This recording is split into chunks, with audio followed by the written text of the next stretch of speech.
Hi, everyone, and welcome to episode 2 of Three Things with Catherine Cortez Masto. I am here today with Principal Jason Shipman of Florence Drake Elementary School. Oh my gosh, I can't tell you, I had a great time with you on Friday. Now, let me just point out our 3 things for today will be his work at Florence Drake, the impact that Title I funding has for students in the state of Nevada, and what the repercussions could be if Donald Trump dismantles the Department of Education. So, first of all, Principal Drake, thank you for joining me. I'm so impressed with the work that you've done at the school and the teachers and the students. My gosh. So talk to me a little bit about your school and kind of the work that you've done there. Well, as you had the fortune to see on Friday, and thanks for visiting us, the heart, right? The cornerstone of what we do in our building at Florence Drake is the relationships we form with children, with our staff. As I told you, it is that family-like feel. All of our staff will routinely say, "This is my home away from home. This is my second family." Mm-hmm. And with that passion for human interaction, for education, and for children, our staff is ready every day to meet our students at the door, whatever their need is. And that's what our community sees as well, a wonderful community of parents who love to be a part of that energy and love to support that school energy. Then the magic ingredients, which we haven't discussed too much beyond those relationships, would be the interventions. Right, in education, we talk about interventions and how are we intervening to meet students' needs. And we'll talk about this in a little bit around Title I funding, but one of those key ingredients is that extra money Title I provides so that we can have those extra intervention supports to really dial in, now that we have students engaged with learning, how to meet their needs academically. Yeah, and let's talk about that but first let me say, because as I went through the school and just watched the children were excited to learn. And you could see the passion of the teachers, the staff support, everyone, but the excitement of the kids. And I think as we get older as adults, we forget what it was like to be in an elementary school sometimes, right? Yeah. And so we asked some of the students from Florence Drake kind of what you like about school and what you like. And one of the students said, "I feel very comfortable and loved when something goes wrong at home, when I get to go to school and it washes the bad things away." Right.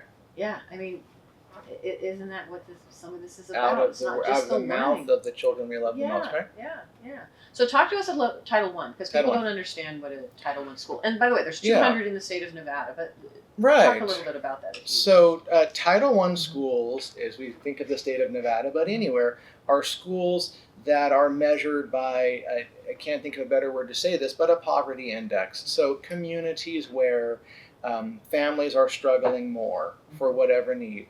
And Title I funding is a federal budgeted fund which helps offset those differences so that schools can get at meeting all of the federal mandates that our states have to operate school districts from.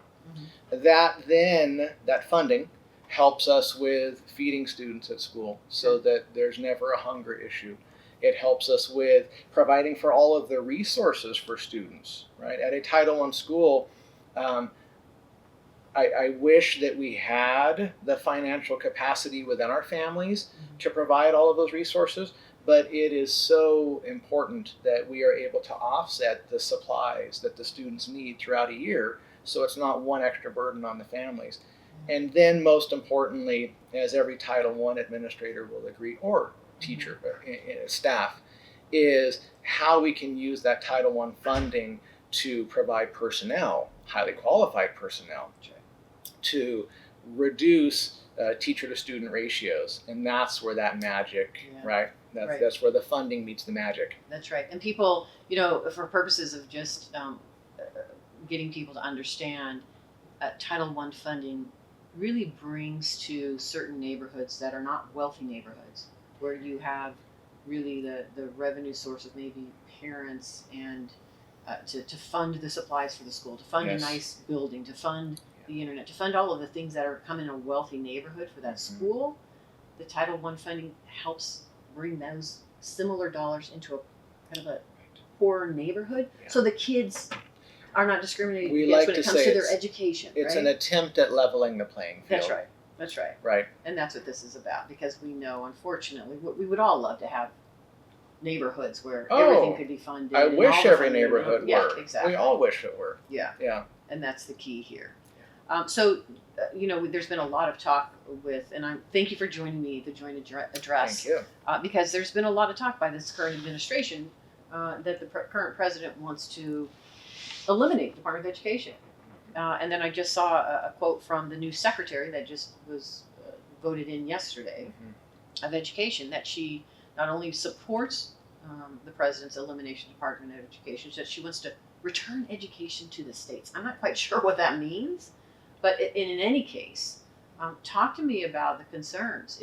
We don't know, the devil's in the details, but if they are to eliminate the Department of Education, what kind of impact would you be concerned about that it potentially could impact your school and similar schools in Nevada? Sure. Thank you for asking that. And like you said, we don't know exactly what that means, and so we're left to conjecture at this point. But without the details, if you ask me, then I get worried as a public administrator about, well, first, all of those family resources and student supports and education supports I just told you about, right? As we think of the intervention sources in my building, on top of the great teachers in the general ed classrooms, the extra funding through Title I has provided highly qualified interventionists who can take those students to get to that read by grade 3 magic number, which we know is so vitally important. It helps us narrow that gap. So we could lose that. We could lose resources for students, and then out of a small general budget that asks too much, right?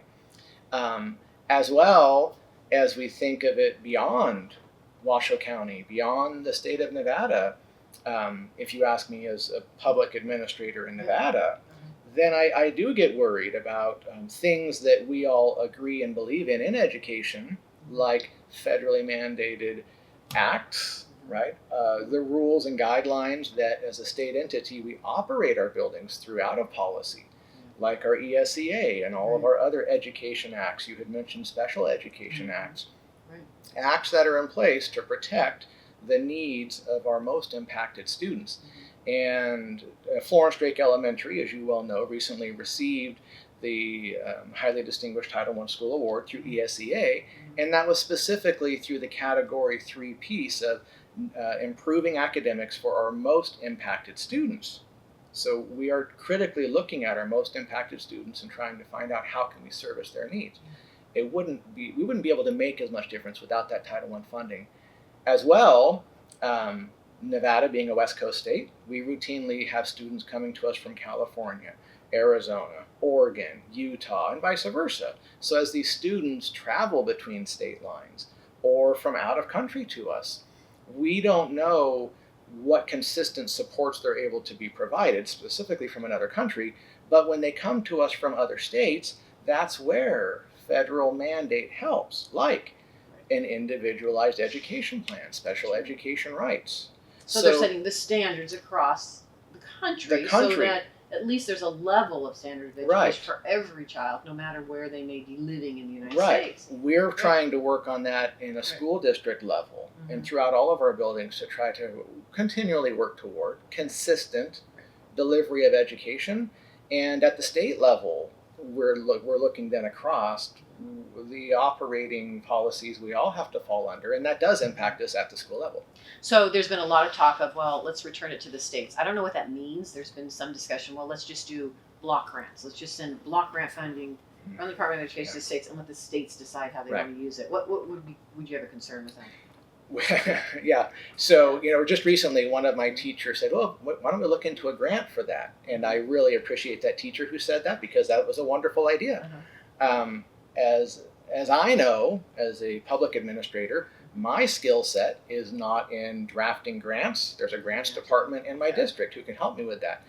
If now my job as a public administrator to protect the needs of my staff and servicing the great needs of our students becomes going out and having to find that funding, that becomes an interesting hurdle. It takes away from my ability to support students and families and community resources and staffing needs. So you literally have to go out and really hire new staff that just focus on grants. Right. Right. And that's Right. another cost That's another that burden. would take burden. So the other thing is, and most people don't realize, and I appreciate this because I've worked in local government as well, there's block grants that come into counties and there's block grant funding that comes into the states. But those counties and those states get to decide how to use those funds. Now, there is no guarantee that at a federal level, if that block grant funding from the Department of Education comes into the state or comes into those local counties, that they'll all be utilized in a manner that benefits our kids in those communities. So when you ask that question, and I appreciate you pointing that out, it's something that has been weighing on my mind. Yeah.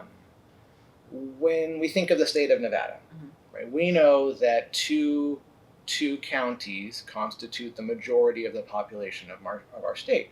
However, all of our great Nevadans live throughout our massive state. But the majority of our state, outside of those metropolis areas, right, the Washoe County or Truckee Meadows, and then the greater Clark County area, live in rural areas. And my concern, having a passion for the learning needs of all the students in our entire state, is that rural entities often are underfunded, and rural entities might lose that funding because money can tend to follow the bigger numbers. That's right. So That's right. we need to protect everyone's rights. Yeah, and that's absolutely right. And it's a perfect example of, most people don't know, we call it PELT. So the federal government pays some of our rural communities payment in lieu of taxes, all of our states, because the federal government owns a lot of the land. So they can't develop it, and they can't develop taxes on it. So there's payments. But that's based on populations, right? And so the smaller the population, the smaller amount of money that you get. So the formula is key here if they're looking at block grants and where that goes, and you're absolutely right. And just one other thing, and this is again, this is the public administrator's viewpoint, so I that's apologize if any of my facts are wrong. Here. No, I'm not the expert. But I have heard within Washoe County that the price of providing education for a student in a rural area. So if you think of Washoe County, we have rural, for example, Gerlach, the great community up, right? We like to say where the pavement ends and the west begins. We love that in Gerlach. But that's up on the northern tip, towards the northern tip of Washoe County. The funding needs of students who live in those rural areas are much more expensive because of the logistics of transportation becomes greater, of getting educators who are qualified to stay there costs more, of special education that we have to provide, which is all necessary. So those would be my concerns, right? Beyond my own building. That's right. That's right.